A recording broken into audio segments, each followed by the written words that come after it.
Since I was the shortest one in the class, I played the bush instead of the tree. Now I'm up here because I figured it was time I took the stage for myself.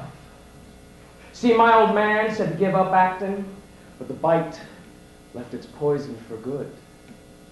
That's why I quit my folks in my small town high school and came here to the big city. After doing odd jobs for 6 years, I got a gig at a big-time theater. I hand out programs and point people to their seats while they discuss their pre-show meals.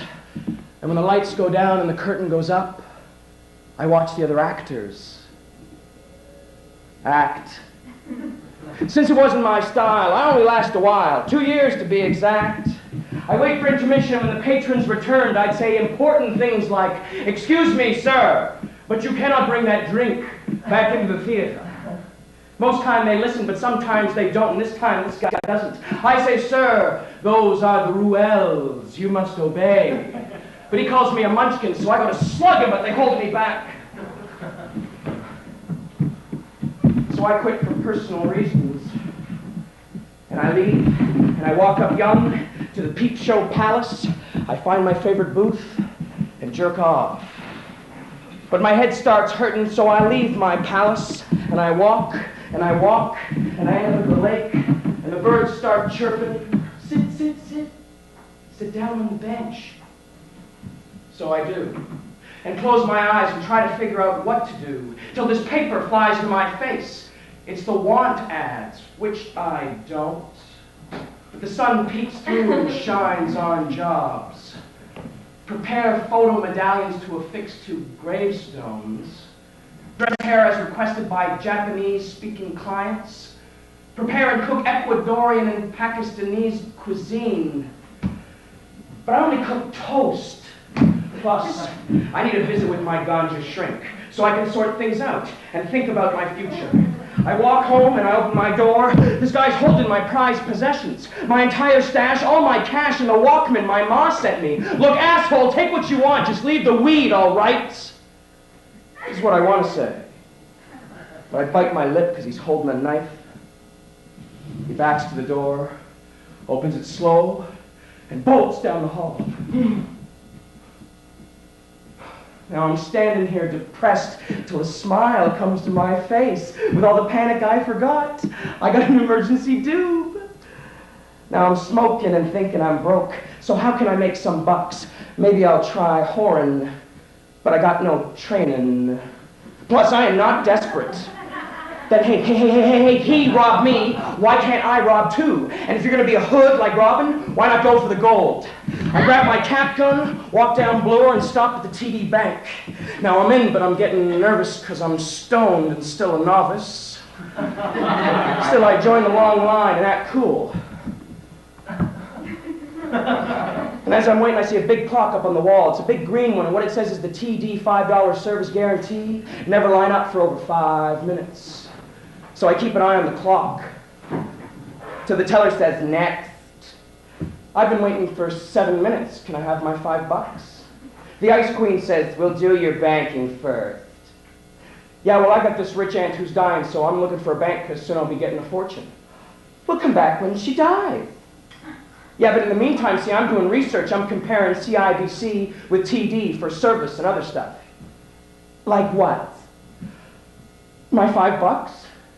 If you have a fortune coming, you certainly don't need $5, do you? Yeah, well, look, the sign says, "No, you look, we're really understaffed, and we have a lot of customers." Like, give me the fucking money! Is what I want to say. But I don't pull the gun and instead, give me the money. Please? I sign a voucher, he gives me a fin, and I run to get a pint. Now, as I'm drinking, I'm thinking, I'll hit McDonald's for a cheap Happy Meal, because Ronnie's always there watching over me and my ma as we eat our fries and our pies, but go slow because they're hot. And I eat my meal, but I still ain't happy because I'm having this pre-midlife crisis about my role in life and art. And all I know is I gotta get higher so I can see the truth from above. But the trip takes cash and I'm broke. No, fuck it, man. I need a change. I'll call Louis, my dealer, who trusts me. I'll give him an IOU. He says to hang tight and not to come over. This time he'll visit me. He says he has to leave his apartment or he might start hitting his kid. Now it's 1 in the afternoon and noisy on the street. He knocks hard on my door. I tear down my stairs from my sport top room, he lands down. He follows me up and through the door, and I wait for the weed I need. But he makes no moves except with his eyes, which stare directly into mine. And there's nothing but silence between us, and I'm scared a bomb's gonna drop. I'm getting nervous inside, guessing he's dry, but having a tough time saying, so I say, Louie, buddy, you got the stuff? Yeah, but I'm in short supply. Will you drop by with nothing to sell? I want to see how you live, man. I'm a steady customer. You, my friend, got no reason to withhold. Jack, I know, but there's a shortage. Me, I'm gonna have a shortage in my brain if I don't blow a fucking dude, man. You got a newspaper? What for, my man? Things never change. Not with crime, Jack, but with investments they do. See, Louie's in a compound interest. He invests what he makes selling drugs in these fancy-ass mutual funds. So I asked, what's the market got to do with selling me pot? And he said he had this nightmare that his stocks dropped. And if the nightmare is true, he can't sell me the pot because he'll need it for himself to take a trip away from the panic of the day and ease the blow of his lower financial position. I grab my last 2 quarters from my dresser, and we leave to check the globe. Or the star, or the sun, whichever he wants, as long as his stocks are hot. Then he'll sell me the pot. So I can do some thinking on how I need fixing and whether I'm beyond repair. Right, the box. Is the globe all right?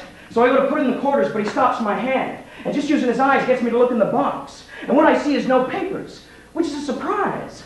I didn't know this was a globe-reading HUD. So we look in the star box, the exact same thing. No fucking papers. So we look in the sun, and what do we see? But nothing, because the sun's so strong, you can't see a thing, and all you can do is squint. No, the whole fucking street's in the current events, but the cops say we're illiterate. So I go to Steve's Milk, and I look on the racks for the papers, but there aren't any. I tell Steve about the boxes. He says, the same thing happened to me too, guy. A gang of boys with blue bandanas came by in the morning and took the piles from in front of my store. I was just about to open when I saw them coming from a distance. But I didn't want no trouble, because a customer told me they're the meanest gang around. Because they take the purses from the old ladies and ambush the other guys. So me hide around the corner. And after I saw them take my papers, I saw them put the change in a box and take those papers too. Why? A friend of mine has a store, and the same thing happened to him. And the police used special dogs to catch the thieves and track down the papers, which the crooks had sold at a discount price to a couple of coffee trucks. I mean, talk about news traveling fast, man! Louis looking anxious, he looks me in the eye and signals for us to go. Now we're at my door and he says, I can't sell because of the nightmare, plus I don't got a paper, but I will get you high.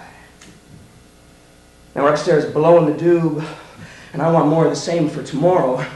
I beg him to sell me enough for another joint. He finally agrees for $3. I offer my last 50 cents as down payment. He says COD or nothing. I pause, dramatic with purpose. This time stare him in the eyes. As he takes in my stare, I go down on my knees and crawl over to his crotch. I unzip his pants, he closes his eyes, and I suck his cock. He shoots, and I score. He puts some weed in my hand. He pushes me away. I spit his cum on the floor. He slowly walks towards the door. He puts his hand on the knob, opens it barely enough, and slams it as he leaves. I wipe the cum up with a dirty sock and go out to take in the world. 50 cents won't go so far. So I hit the neighborhood bar to see if I can quench my thirst. See, I'm an irregular, so I know they got draft, and it's only $1.50. So I ask Bruno behind the bar if he'll spot me $1, but fuck, no luck. It's against his rules. But there's this woman getting drunk on her own. She's in her 50s with a 60s do. Can I borrow $1 for the phone? Shut up and sit down, sweetheart. She orders me a draft, and as I start sipping, she starts asking questions. Like, do I like her new hairdo? And what do I do? And why am I wearing shades? Instead of saying, I'm an out-of-work actor, and I'm wearing these because my eyes are stoned, I say, I'm in between jobs and sensitive to light. In the back of my beer. I got dogs, you like dogs? And a parrot who can say my name? Mona. Jack. You like dogs, Jack? Sure. I got two, you want to see? Maybe later. Later they'll be sleeping, now they're up. Not now. I was a child model. Yeah. Right on. Yeah, but my daddy took me to all the shoots, so he kept all the money, and then I gained weight and got pimples, and he started calling me ugly. Do you think I'm ugly? No. I'm not fishing. I've been temping for 20 years, so I can afford Hansel and Gretel, my dogs, and Pauline, my pet parrot. I gotta meet a friend. You want a scotch, Jack? Sure. But then she takes my hand because she don't understand that all I need right now is the scotch. Still, I let her touch it while I drink with the other till she takes off my glasses and squeezes my cheek. I never had a son. I give her my puppy dog eyes, pound back the scotch, then it hits me. She reminds me of my mom. You're a very nice lady, and thanks so much for the drink. I hit the street and find a phone booth to think, and it rings, and it rings. So I answer. Name's Bill, and he's high up. And there's a big black building with white Venetian blinds. I've seen you pass by before. Why call now? Now you need... What? An agent. What kind? Travel Jack. Where?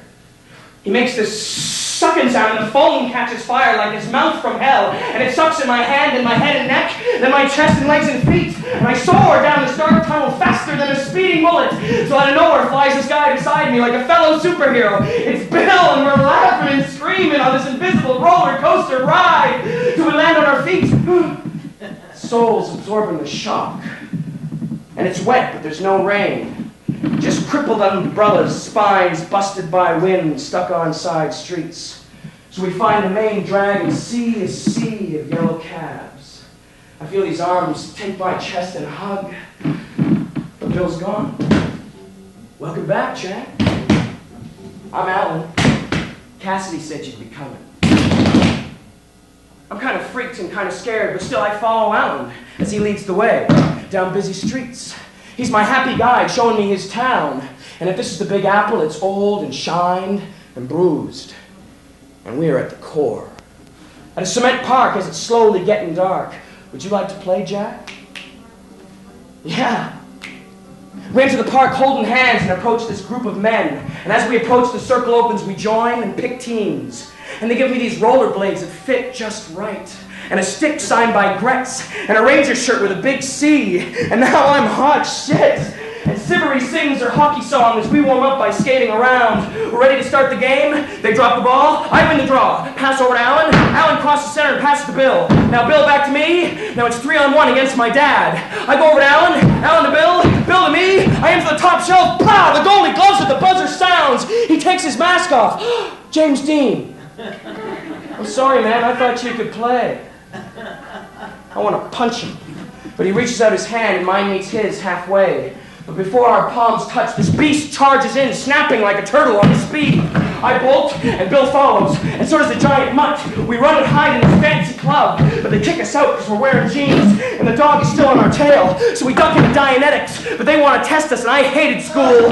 So I grab Bill, and again we run, till he grabs a bag of cookies from a lost tourist, and waves it at the dog, and the dog follows, but he's in the middle of traffic, so I yell at him to get out of the way, but he gets hit. And then I run to cradle him. The dog wolfs down the cookies and then looks my way. And then this nut of a mutt runs straight for my gut and barrels into my belly and bites at my face as the rain pours down.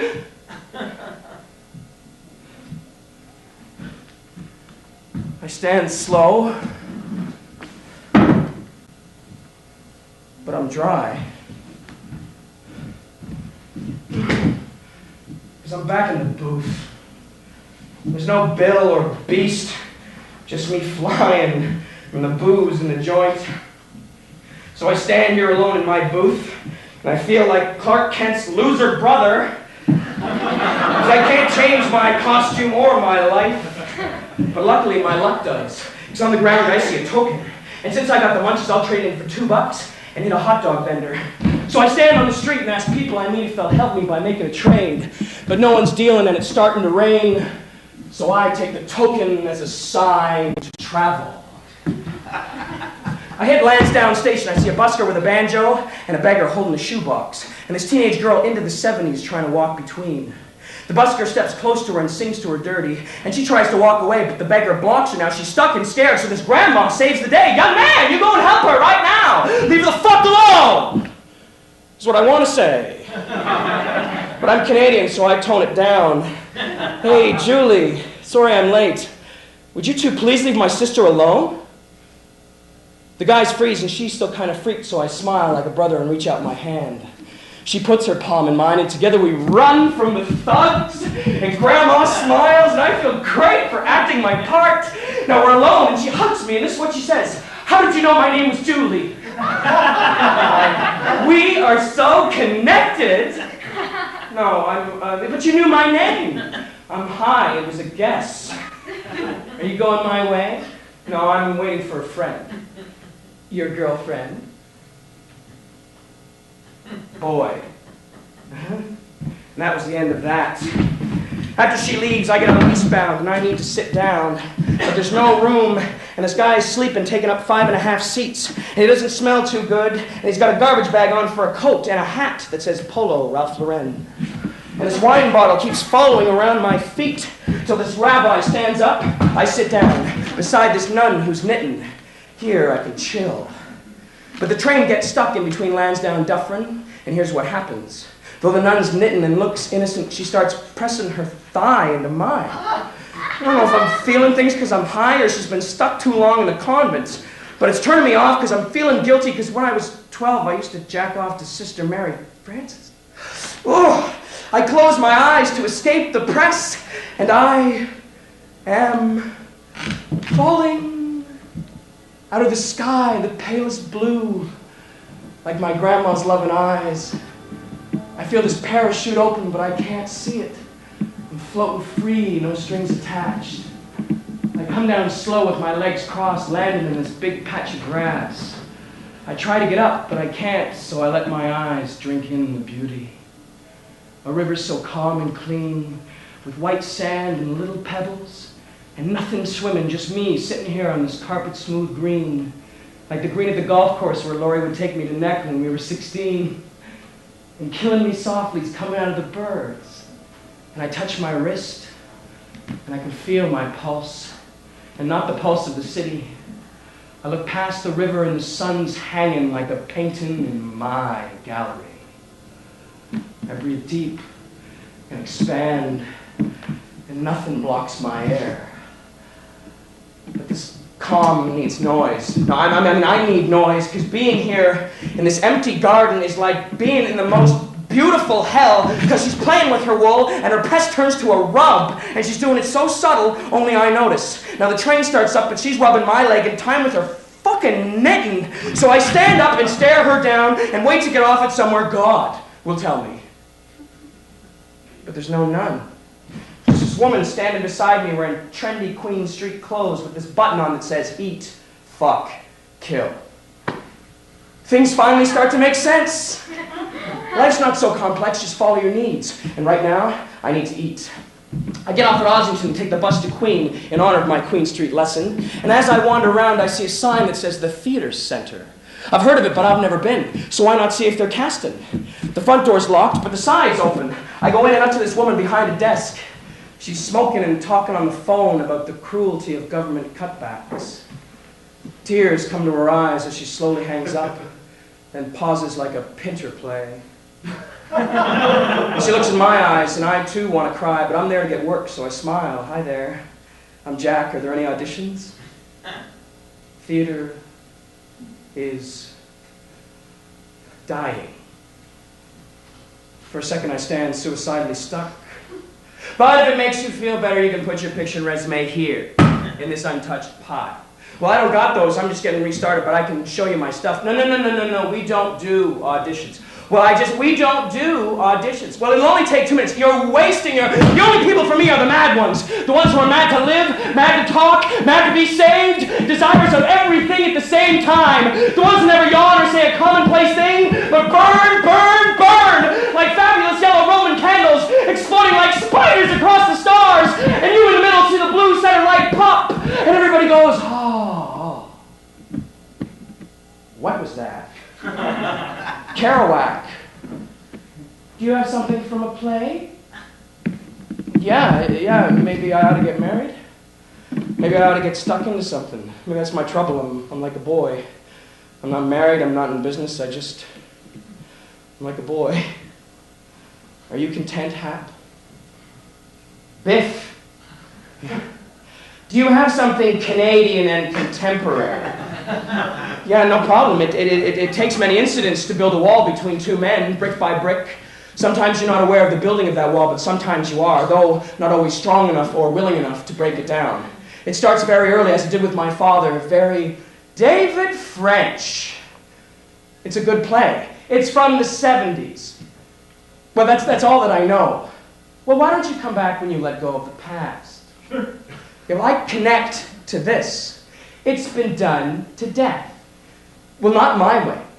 When I directed it, I don't need direction. As I leave, I feel kind of bad about blowing up in her face, so I smoke the joint I earned with the Louis blowjob. But it doesn't make me feel any better, so I wandered to the $9.99, the loony bin, for some quick fix comfort. I figure seeing those with real mental illness will put my temporary blues in check.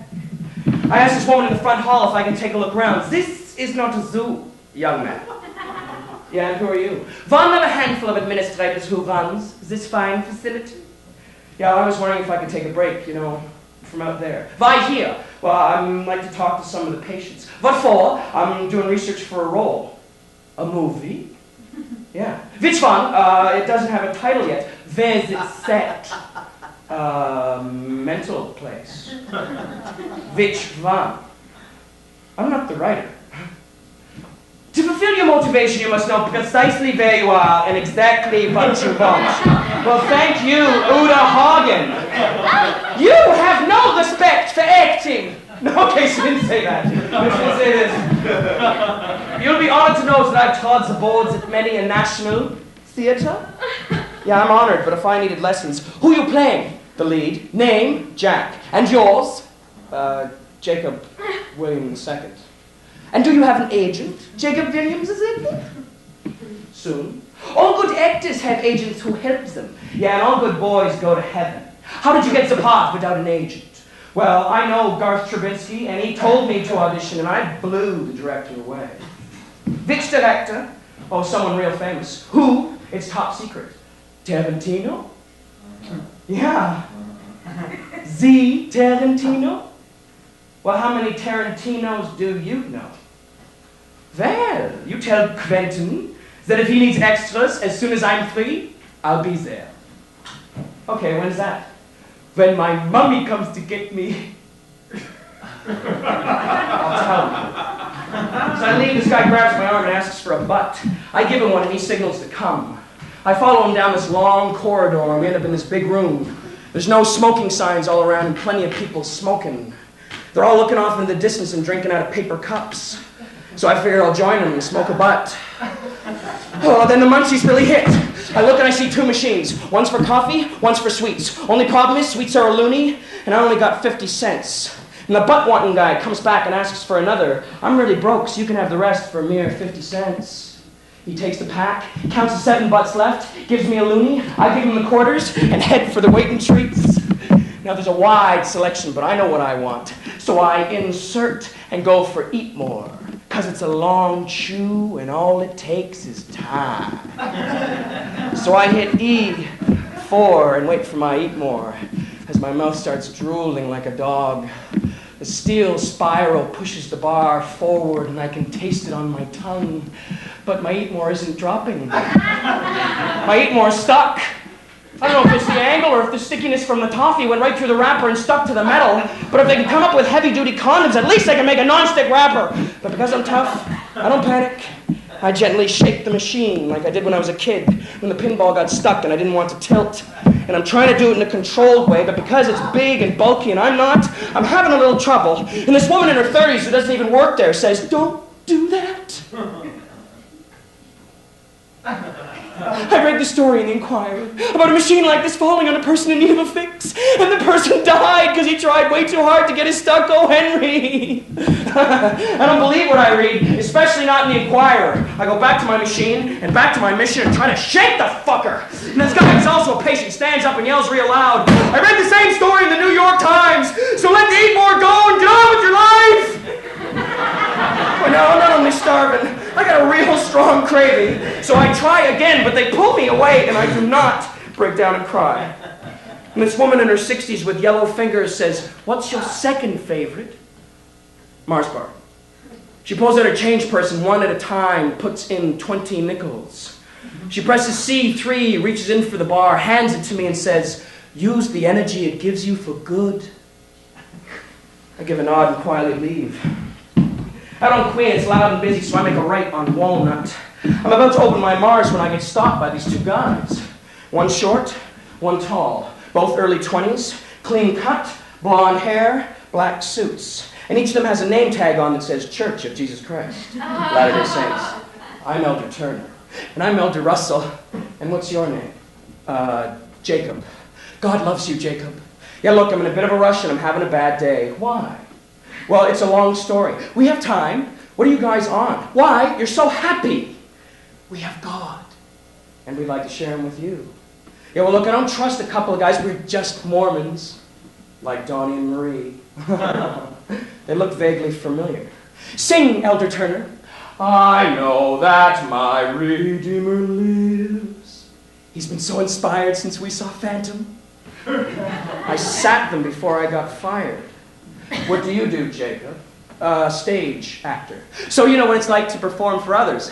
Very smooth. No, we're simply forging a common link. And we're not salesmen. Willie Loman had nothing on these guys. We believe that we've met many people we've grown to love, and we'd like you to be one of them. A ménage à trois?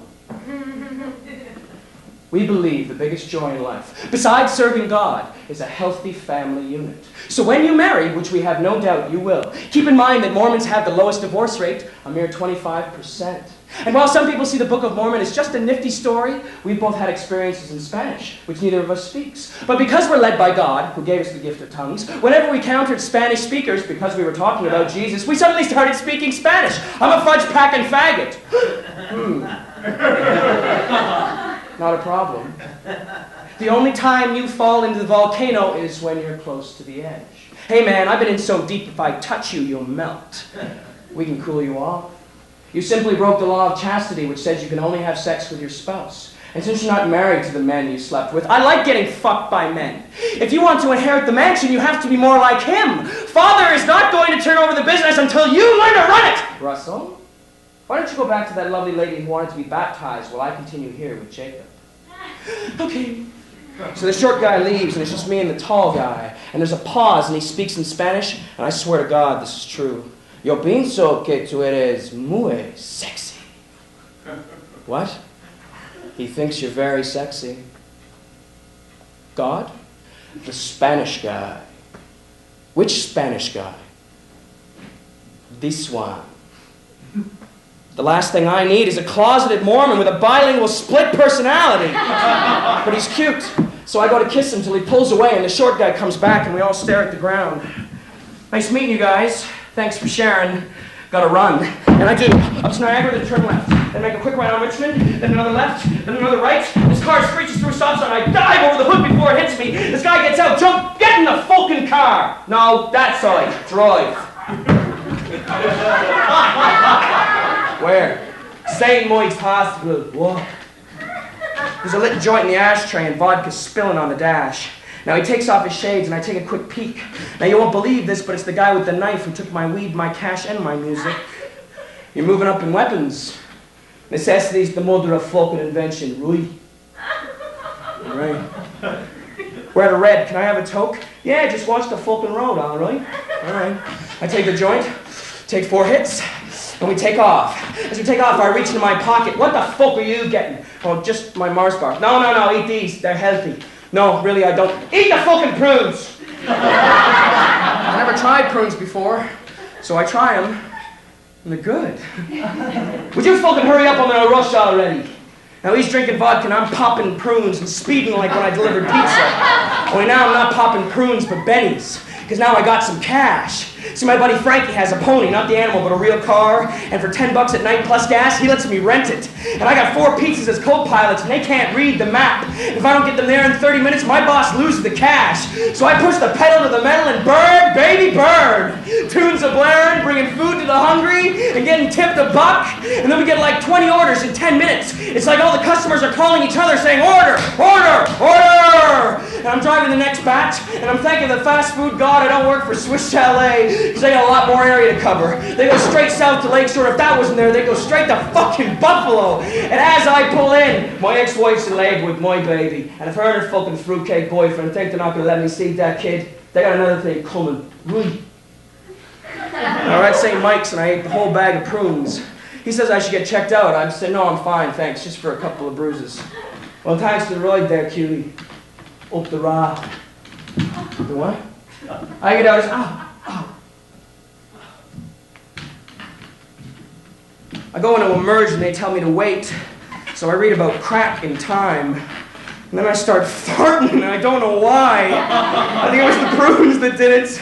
About a half hour goes by and they call my name and close the drape and I fart like crazy. It's like this one continuous stream from the emergency room to my little... And then the doctor comes in and he's this good-looking guy with this ugly look on his face. You stink, pal, you stink. I tell him about the bag of prunes, but not about the crash and definitely not that I'm high. He sends me to the can to fart for an hour and I'm back on the street. So I wandered to Queen and Young where this street guy looks my way and he says to me, a little drunk, hey buddy, can you spare a quarter? No. Any food? Not unless you want some mushed Mars. Out of this world, eh? Is that a yes? Is Nancy Kerrigan a babe? No. So we talked for a while. It says his name's Charlie. Yeah, I used to work as a night janitor for City TV, but I ain't quit because I hated working nights alone. Plus, I wanted to work for the Leafs, see? But the Leafs weren't hiring, so I started scalping.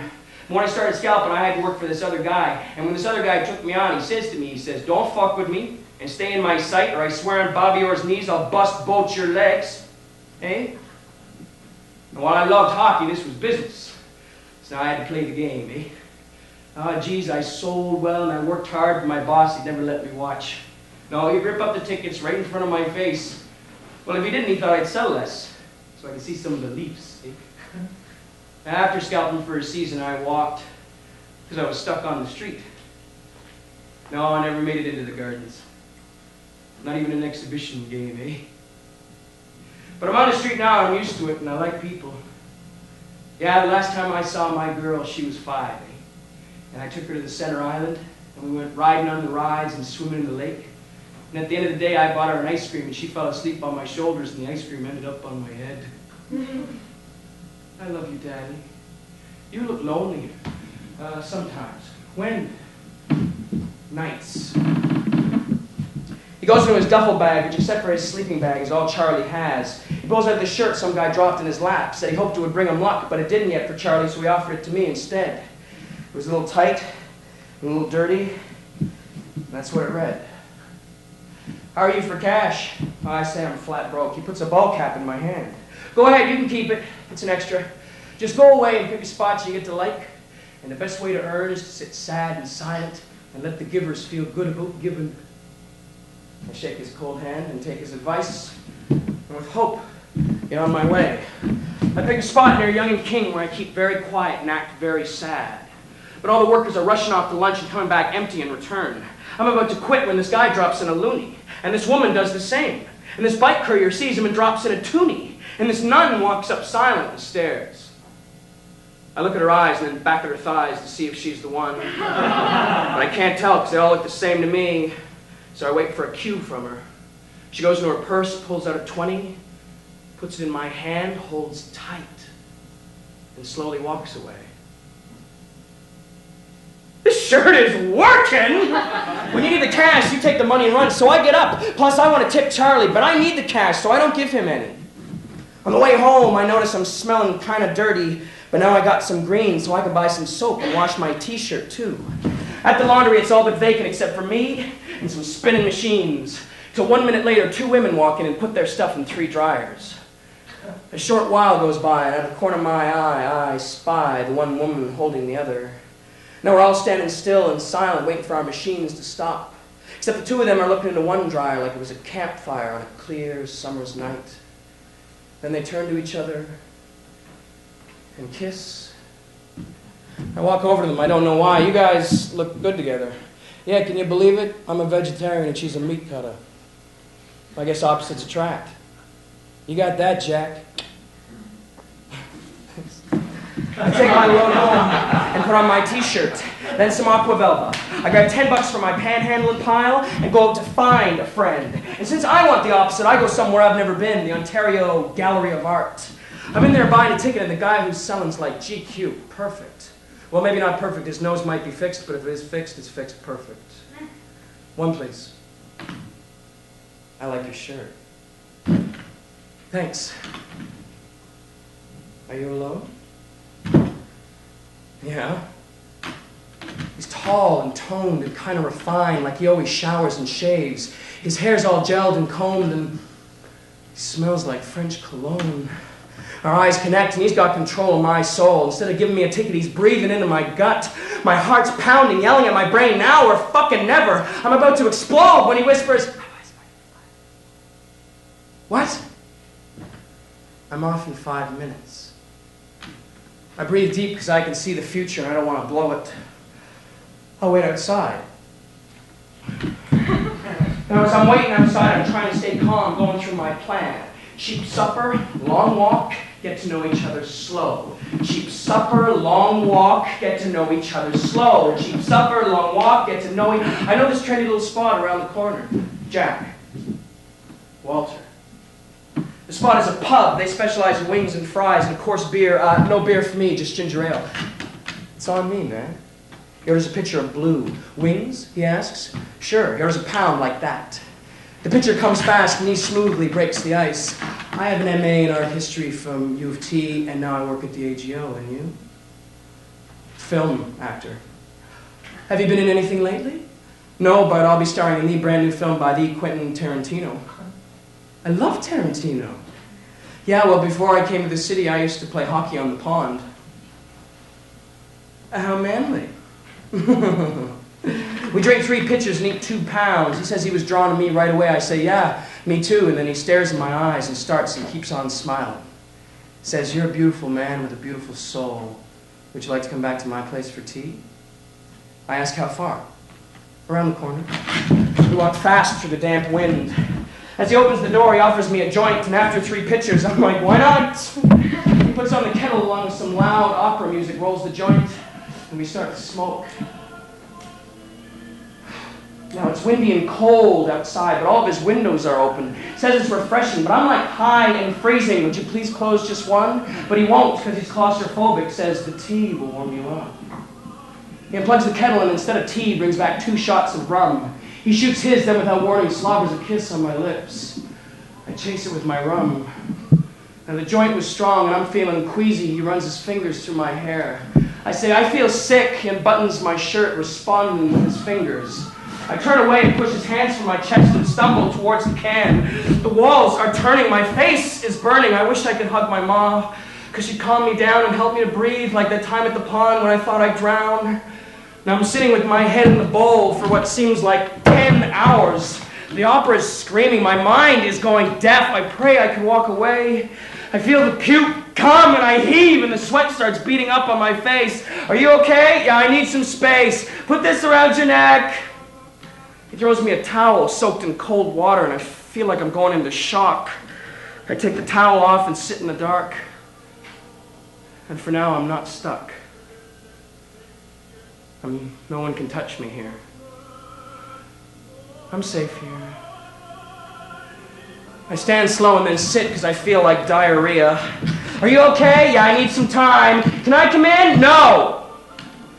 I do the dump and then sit for a bit, then ask for an extra toothbrush. He puts his under hot water. I brush my teeth, then ask for an extra sweater. He gives me one. I put it on, then ask him to turn down the opera, which he does a little, so finally he's listening. Maybe we were meant to be. I go into his room and look on the walls. There's paintings of nude men. I fall on the bed and pull the covers overhead because what I really need is some sleep. So I doze off. A little while later, he wakes me by rubbing his cock on my ass. Now I'm tired, but I'm getting turned on. He pulls my pants down and licks my dick.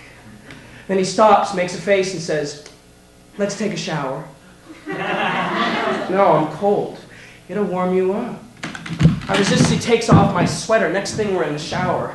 He washes my dick with a sponge, but then pushes me out of the way, and he's hogging all the water, and I'm starting to shiver, and I'm really kind of getting pissed off. So I push my way in, get wet, and dry off, and get back into bed, but I'm still naked. For a second time, fall back asleep. And suddenly I jump, because something's eating my ass, and my butt bumps his face. Ouch! Well, it serves you fucking right. Now leave me the fuck alone, or I'm leaving this minute.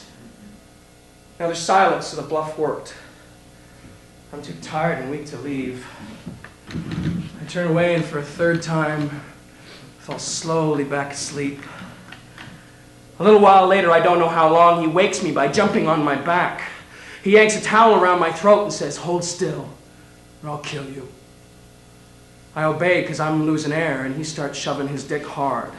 I try squeezing my ass shut, but he forces his way in. I try pushing his cock away, but he snaps my middle finger. But not before I felt the condom, though I don't think he was thinking of me. He thrusts, and he thrusts, and I let him. I pass out and wake up later. There's a cup on the table beside me. I taste it. Cold tea. I don't cry or go back to sleep. I hold still and wait for the sun. And when it comes, I dress real quiet. He's sleeping with a smile on his face. I see a 10 and change on his dresser.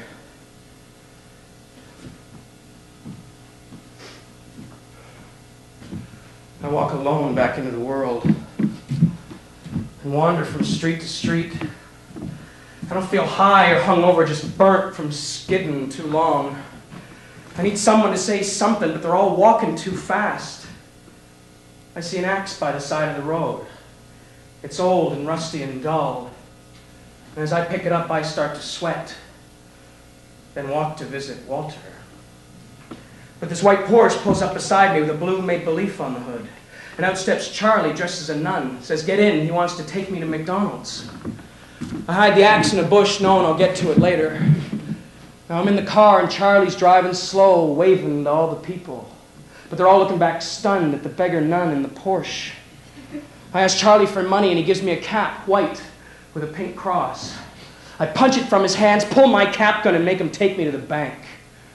But we're at a red, and I see the nun I think I saw on the subway. Only now she's dressed as a priest. And beside her are the two laundry lesbians holding hands in a box of cheer. They're dressed in pure white and invite us to their wedding, and then disappear. Now we're at the bank, and Charlie waits in the car while I go in to pull the heist. I pull my gun, but Mona's the teller, and she's giving out parrots for free. I take one and say my name, but he just sits there saying nothing. But he's cute, so I go to kiss him till he bites my lip and it starts to bleed. I shake him off and go to leave, but there's robbers robbing the bank. It's the Mormons naked with guns. I wave, but they're staring cold. I go down on my knees, hoping to stop him, and the tall one starts to get hard. But the short one takes aim at my mouth. I point my cap gun between his tits. He shoots and hits a parrot, and Mona drops and dies. And the Mormons start shaking, and in walks Charlie, and they run and hug him hard. And then Julie starts screaming and sobbing and says Mona was going to make her a teller.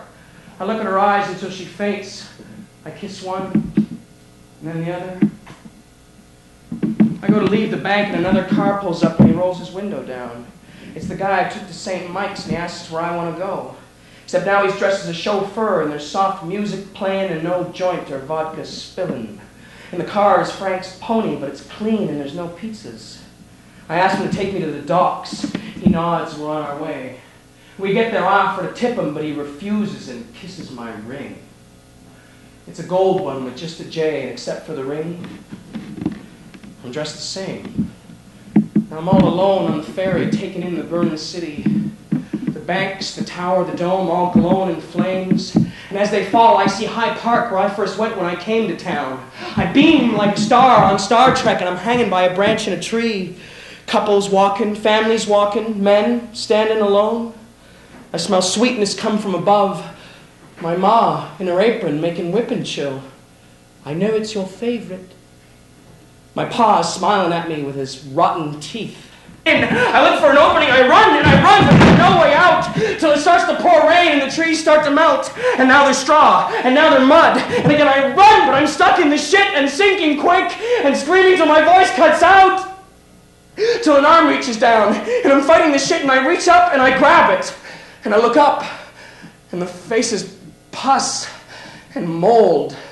It's slashed and scarred beyond knowing who, but the eyes and the tears are mine.